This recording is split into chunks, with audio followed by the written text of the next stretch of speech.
The least favorite thing about living here.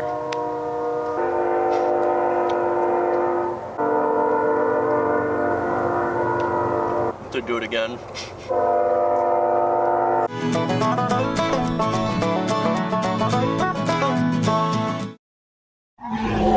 Hello and welcome to Typically Hazardous. I am Steven and I'm so excited to have you here today. As you can see, we're back outside with the cats, with the fire ring. It's another day for Cowboy cooking. Please like and subscribe if you haven't done so already. It really helps. And go ahead and leave a comment. I'd love to hear about the weirdest thing that you have ever eaten, and we'll have a little contest to see who's eaten the weirdest thing. What the?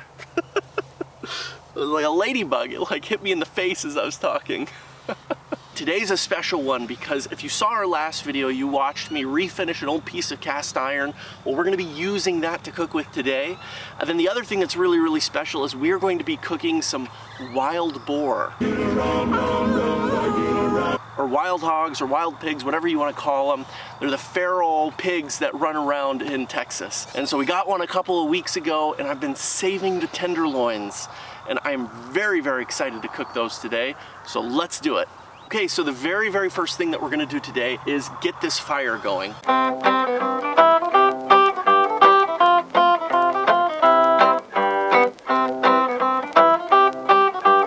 Okay, so it's actually really easy to mess up cooking over an open fire like this, which sounds silly because like cavemen were doing this and we're probably a little bit smarter than cavemen.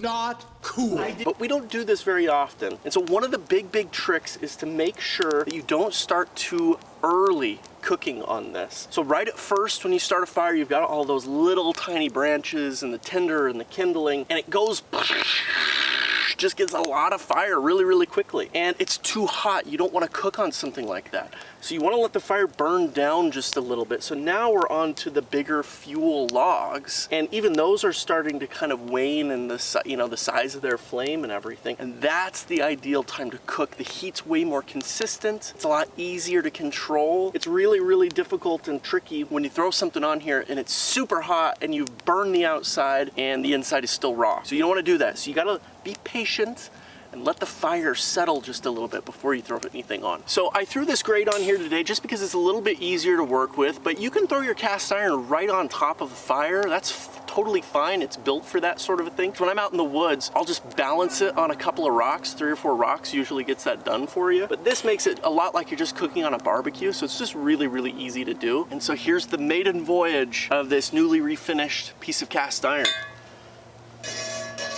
Oh man. Does my heart good to see that. Okay, so here it is. Here is the wild boar tenderloin. And man, does it look good. Now, the first thing you're probably asking is, Steven, why are these so small? And it's really simple. When you buy pork tenderloin at the store, it probably came off a 400 or 500 pound hog. This was about 120 pound hog that we got. And so these are just really small. Doesn't mean they're not delicious though. And so all we're gonna do is just season it up. This is just a seasoning mix that I like. It's like garlic and herbs and it's pretty tasty.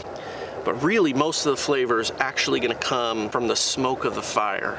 And don't be afraid to season your food too. Like one of the things that people forget is, especially with meat, there's the outside, but then you've got this whole big thick piece and there's no seasoning in the middle. And so it's okay to get like a fair amount of seasoning on the outside. So now they go right into the pan. Now the pan has a little bit of oil down at the bottom. And our first step is just gonna be to sear these. So we're not gonna totally cook them in this pan. We're just gonna get them seared up. And then we're gonna cook them right over the open fire to get a nice smoky taste as well.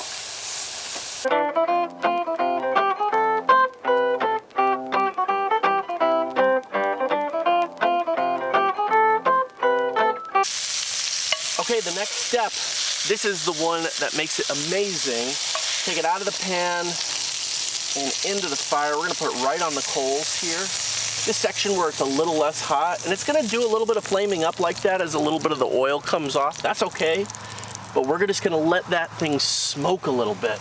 And the trick to tenderloin over an open fire like this is to give it like, I don't know, 30 or 45 seconds to a side, and then just rotate them. And just keep moving them around.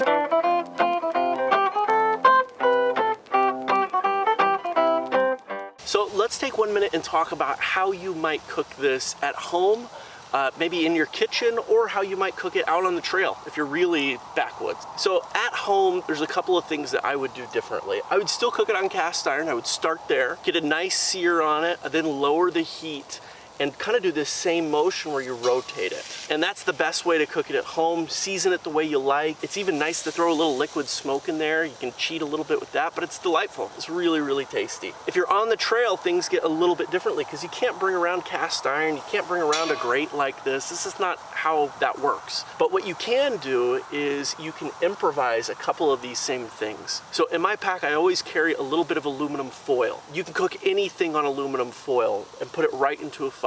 So it's really, really useful to just keep with you all the time. And so you can put the initial sear in aluminum foil or cook it the whole way that way, but you miss out that great smoky flavor. So what I would probably do is I would probably rig up a couple of sticks, skewer these things just one time because you don't want too many juices to escape. And once you skewer them, you can kind of hold them right over the fire, and there's a couple of different ways you can rig that up, and maybe in another video here we'll cover some of that. But that's how I would cook it if I was out on the trail, just because you can't bring all this stuff with you. Okay, so the next question you're probably asking is, how do you know when this stuff is done? It's a fair question. There's really two ways with pork tenderloin and with wild pig tenderloin as well. It's basically the same thing, just smaller, that you want to look for. The first one is the color. So on the outside, you really want a little bit of a crispy crust. That's the right kind of consistency to have on it. And so you can see these are kind of browned up a little bit, and you can see they've kind of got some of those crusty spots on them.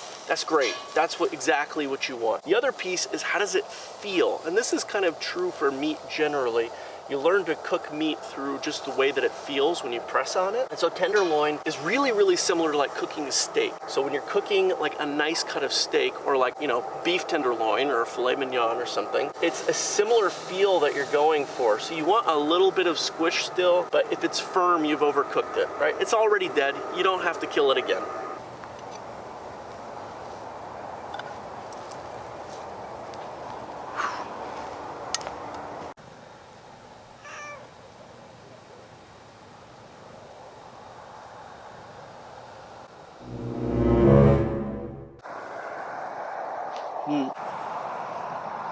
At this point, all we're going to do is we're going to let these rest for about 5-10 minutes, which is a really, really important thing to do with any meat that you cook. Let it rest. It lets all of the juices in it kind of reconfigure inside of the meat. It makes it really, really moist and tender inside.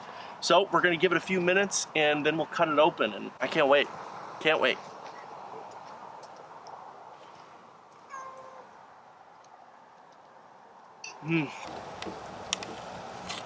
Whoa. Last thing that I like to do, just a little bit of some flavor enhancement, a little bit of salt on top. Oh man, that looks good. Here we go.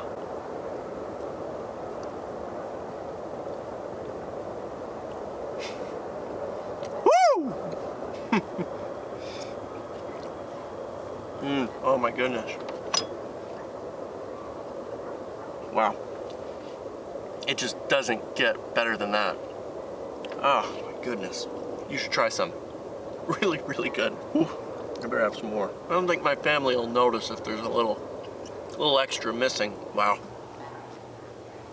The only way you wouldn't like that is if you've been eating the wrong thing your whole life. Okay guys, that is it.